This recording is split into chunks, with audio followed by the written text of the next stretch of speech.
कृष्णं शरणं मम श्रीकृष्णं शरणं मम श्रीकृष्णं शरणं मम हे विष्णु भगवान हरे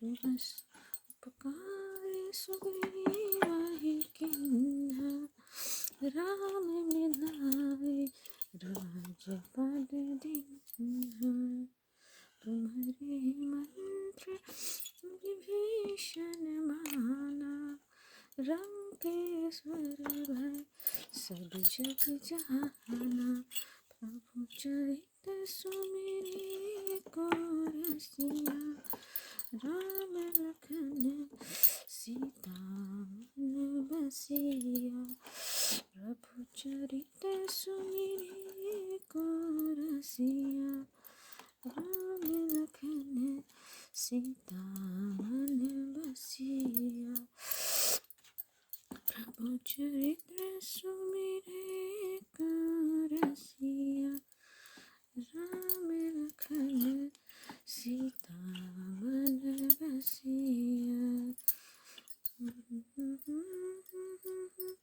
सियाहि दिखावा बिकट रूप धरि लंक जरावा भीम रूप धरि सियाहि दिखावा बिकट रूप धरि लंक जरावा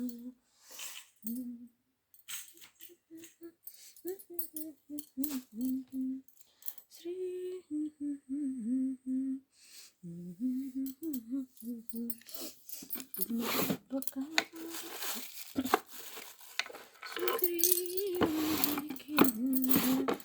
राम मिलाए राजपद दीन्हा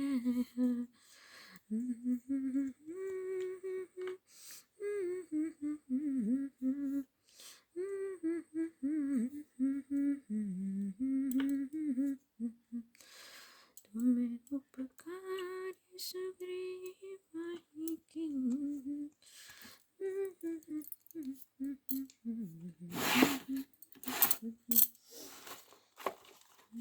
मंत्र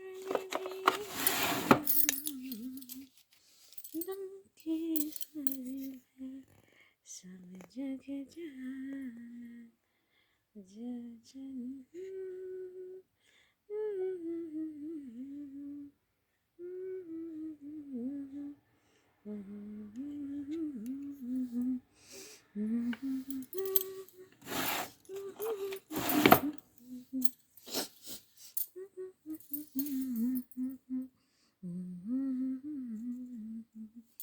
जो जन तुम्हारे शरण में आए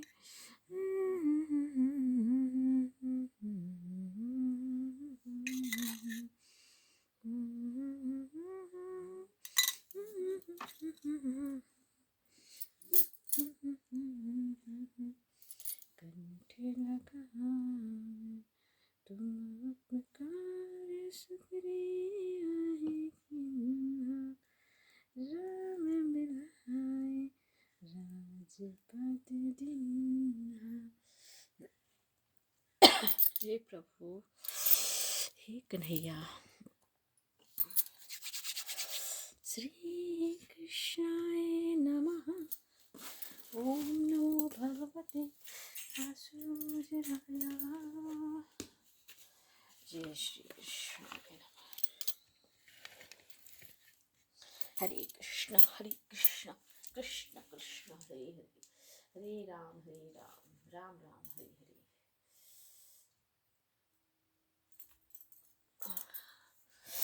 अब लाला को हम लाते हैं यहाँ पे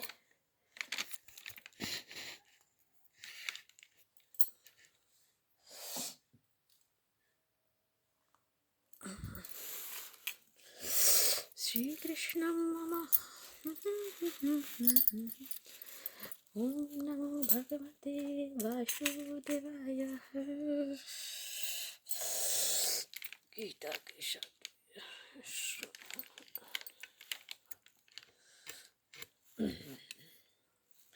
ओ लाला, ओ बाबू, सोना, लाली।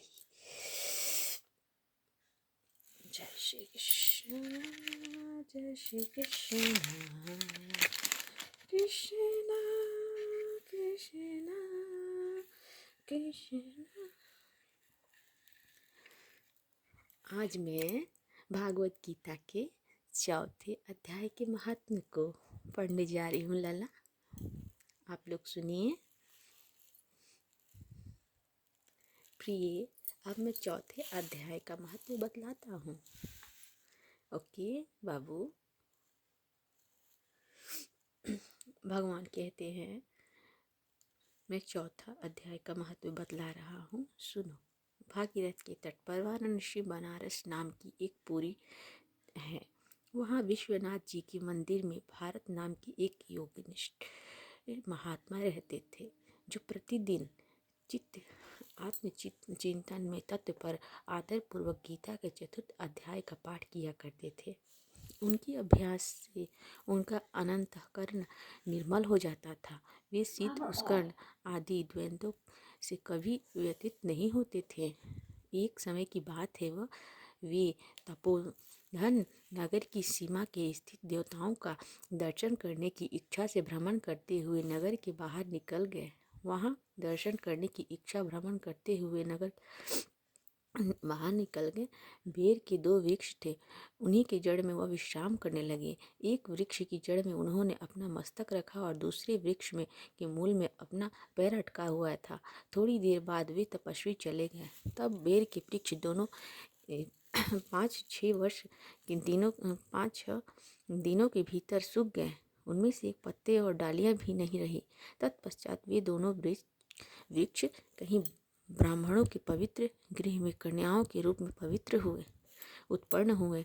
वे दोनों कन्याएं जब बढ़कर 7 वर्ष की हो गई, तब वो एक दिन उन्होंने दूर देश से घूम कर आते हुए भरत मुनि को देखा और उन्होंने देखते ही वे उनके चरणों को में पड़ गई और मीठी वाणी में बोली, मुनि, आपकी ही कृपा से हम दोनों का उद्धार हुआ है। हमने बेर की योनि त्याग कर मानव शरीर प्राप्त किया है। उनके इस प्रकार कहने पर मुनि को बड़ा विस्मय हुआ। उन्होंने पूछा, पुत्रियों, मैंने कब और किस समाधान से तुम्हें मुक्त किया है? साथ ही यह भी बताओ कि तुम्हारे बेर के वृक्ष होने में क्या कारण है, क्योंकि विषय में मुझे कुछ भी ज्ञात नहीं है। तब वे कन्याएं पहले उन्होंने बेर हो जाने का कारण बताती हुई बोली, मुनि, गोदावरी नदी के तट पर क्षीण पाप नाम का एक उत्तम तीर्थ है, जो मनुष्य को पुण्य प्रदान करने वाला है।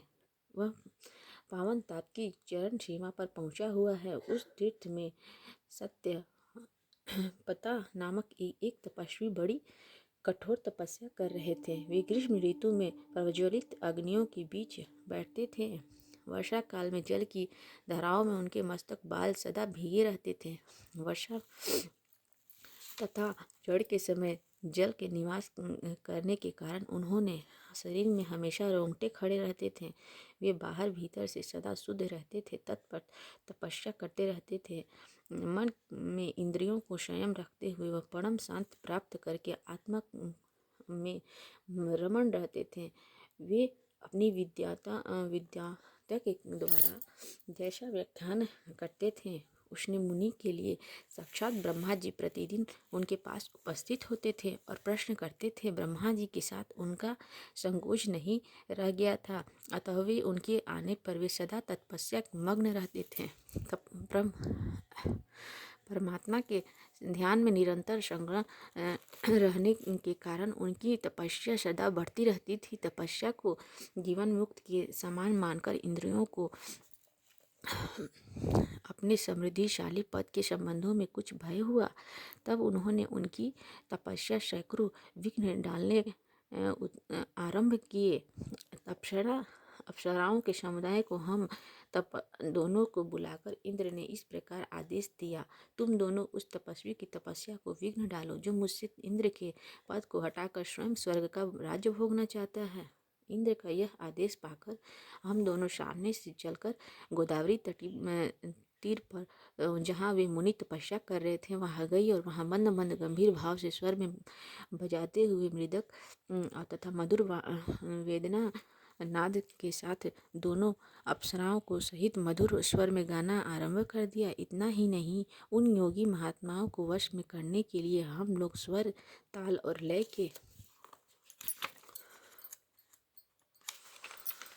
साथ नृत्य भी करने लगे। बीच बीच में जरा जरा सा आंचल खिसक रहा था, फिर हमारे शरीर भी दिख रहे थे। हम दोनों उत्पन्न गति काम भाव का दिख रही थी, किंतु उसमें उस निर्वाकार चित्त वाले महात्मा मन ही मन क्रोध का संचार कर दिया। तब उन्होंने हाथ में जल छिड़ककर हमें क्रोधपूर्वक श्राप दिया, अरे वो तुम दोनों गंगा जी के तट पर बेर के वृक्ष के नीचे पेड़ बन जाओ। यह सुनकर हम लोग बड़ी विनय के साथ कहने लगे, महात्मा से हम दोनों पराधीन हैं, अतः हमारे द्वारा दुष्कर्म बन गया है, उसमें आप क्षमा करें। यूँ कहकर मुनि को प्रसन्न किया। तब उन पवित्र चित्त वाले मुनि हमारे सोपाधार की अवधि निश्चित करते हुए भरत मुनि के आने तक की तुम पर यह शाप लागू होगा। उसके बाद तुम लोगों का मृत्यु लोक में जन्म होगा और पूर्व जन्म की स्मृति याद रहेगी। मुनि इस प्रकार दोनों को बेर वृक्ष के रूप में खड़ी थी। तब उस समय आपने हमारा समीप आकर गीता के चौथे अध्याय का जप करते हुए हमारा उद्धार किया, अतः हम आपको प्रणाम करते हैं और करते हुए हम केवल अशाप से ही नहीं, इस भयानक संसार की गीता के चतुर्थ अध्याय के पाठ द्वारा हमें मुक्त किया है। श्री भगवान कहते हैं, उन दोनों की इस प्रकार कहने पर मुनि बहुत ही प्रसन्न हुए और उन्होंने पूजित वे विदा लेकर जैसे आए थे वैसे ही चले गए तथा वे कन्याएं भी बड़े आदर के साथ प्रतिदिन गीता के चतुर्थ अध्याय का पाठ किया करने लगी, जिसके कारण उनका भी उद्धार हो गया।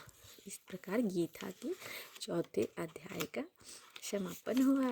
समझे पुत्र, अब हम गीता के चौथे अध्याय का श्रवण करेंगे, वो हम कल करेंगे। राधे राधे, जय श्री कृष्ण, जय श्री कृष्ण। लल्ला, चलिए अब हम लोग गीता के चौथे अध्याय को कल पढ़ते हैं। जय श्री कृष्ण। हे प्रभु, जो क्षमा कर दीजिएगा। राधे कृष्णा कृष्ण कृष्ण राधे राधे।